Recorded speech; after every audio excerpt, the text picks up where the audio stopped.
You know, the United States is on top. First off, understand, Korea has become a global superpower. And many people around the world see Korea this way. And, you know, they are seeing Korea in ways that very often Koreans don't necessarily see themselves. But what's important is the United States, we became rich, we became really wealthy because we went out around the world and we made things happen for us. We, in large part, took things from other people in our benefit throughout the later part of the 19th century and the 20th century. But Korea didn't do that. You know, you did this on your own. You didn't go conquer other nations, right? You did this on your own. You did it through hard work and you did it through education.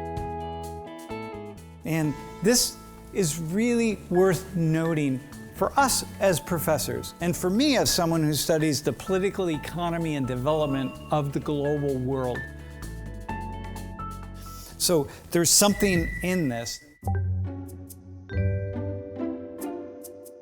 And this might be that the hidden things underneath the surface that we can't see.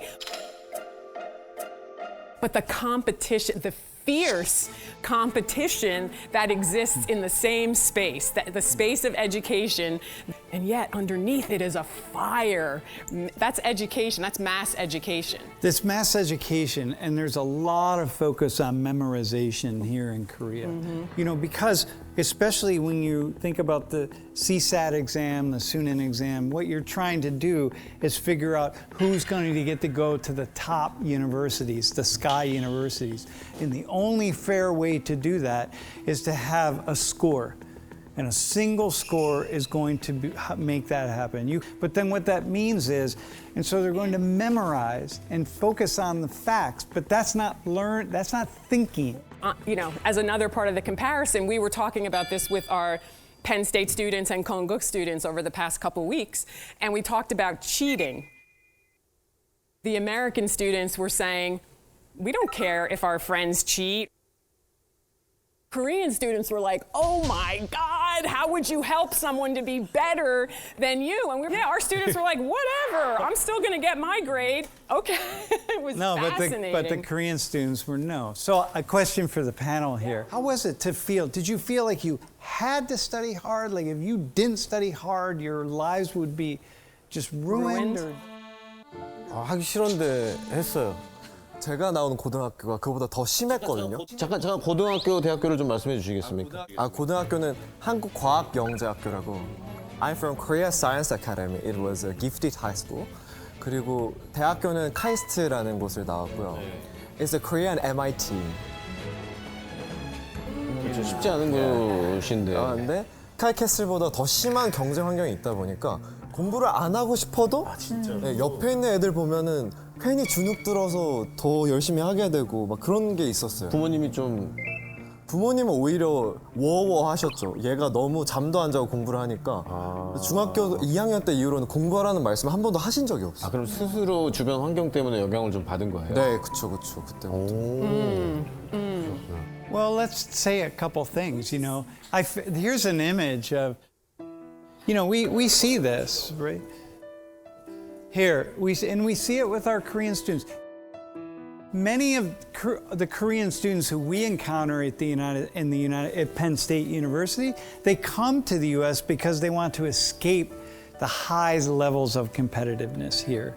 And so they say, yeah, I just go to the U.S., it's a lot easier. And so many say, God, it's actually really easy to do well in the U.S. compared to in Korea. There's that viral video that we did in my class many years ago of my students. Many of you have probably seen it, where I compared an American woman and a Korean woman. So how about school? How do you do? Are you smart? I hope so.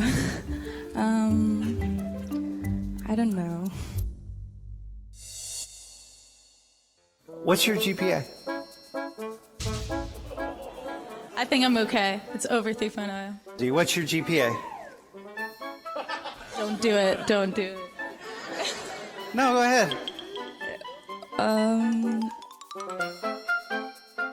Korean woman who I've met with a couple times here in Korea that had been studying was graduating Penn State in 2 years, and she had two majors, a science major and a psychology major. 와. And she had a 3.8 GPA. 와. She said, "Oh, I'm not very smart."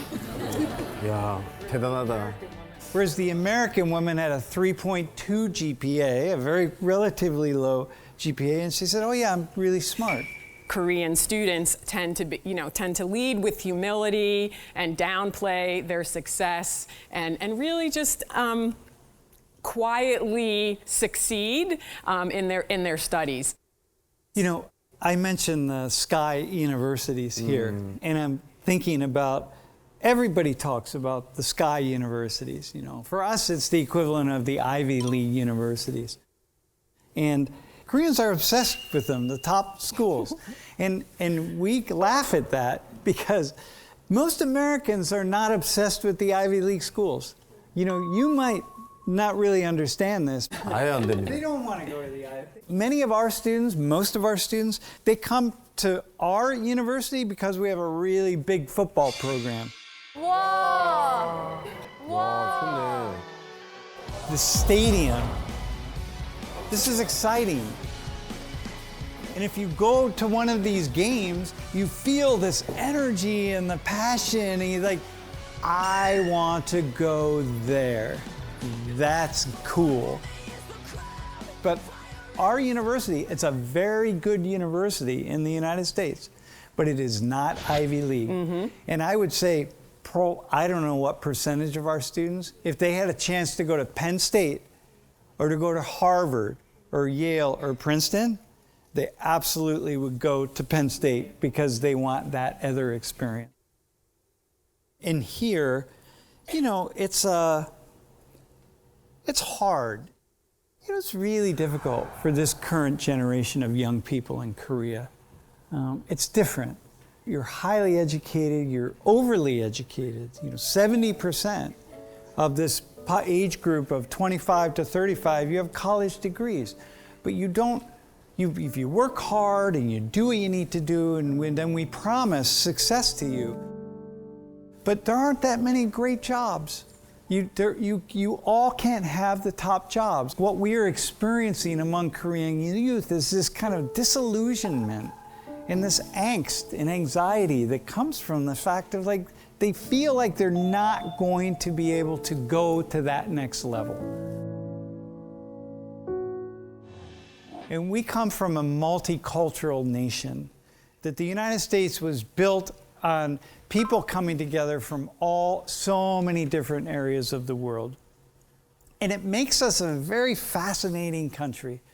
So we have all of these places in the United States with these separate cultural groups. You have your Dominican American area, you have your Puerto Rican American area, you have your Salvadoran, you have your Chinese American, your Korean American, your African, your Ghanaian, your Nigerian American, everything. And this is part of what the United States is, okay?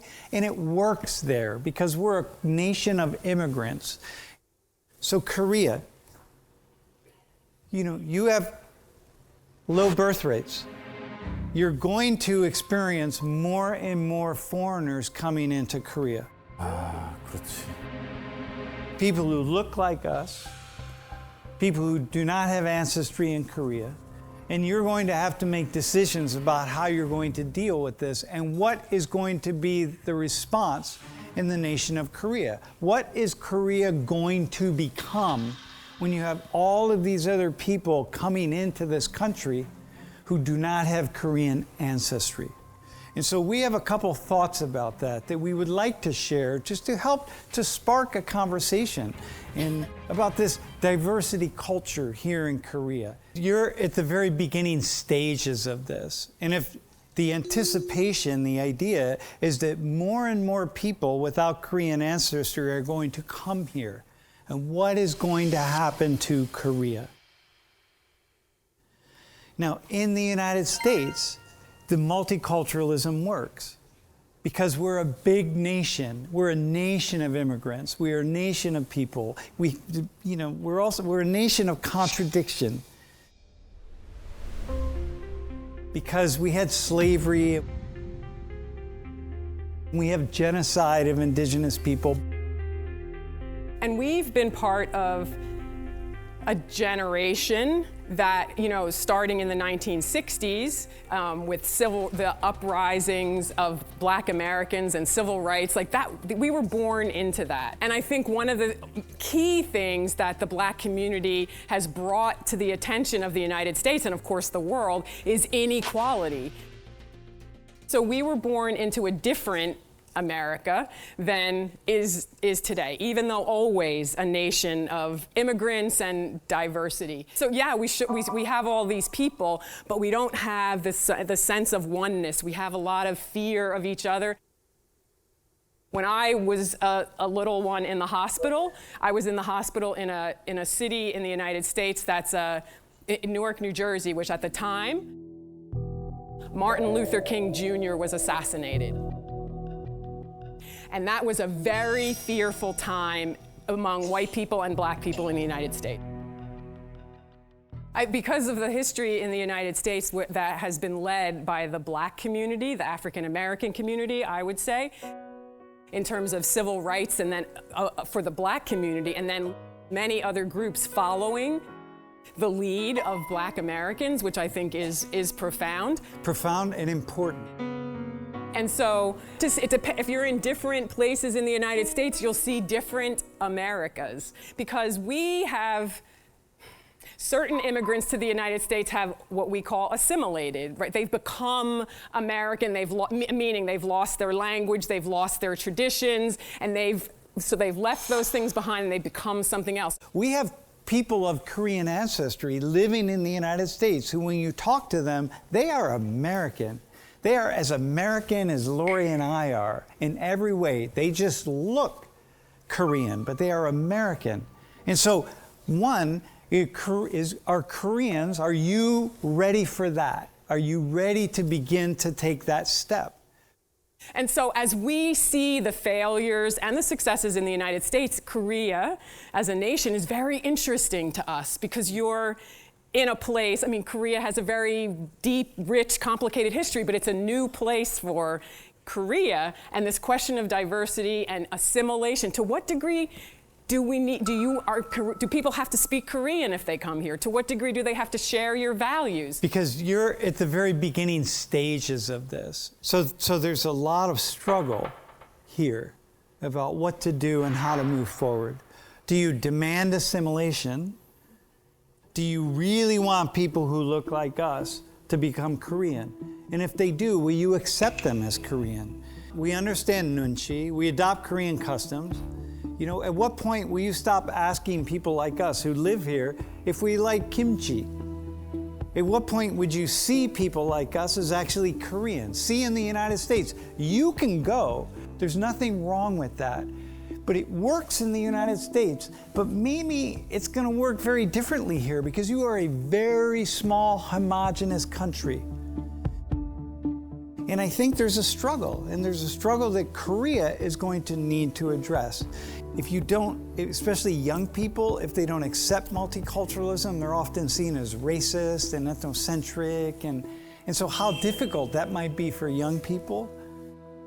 I really, truly, in my heart, hope that the young generation can take the best of Korea that they have inherited and make it into the Korea that they want to see and move the culture to keep it alive, to keep it thriving, and to keep the unique charisma. I think that it's just a really, really valuable way.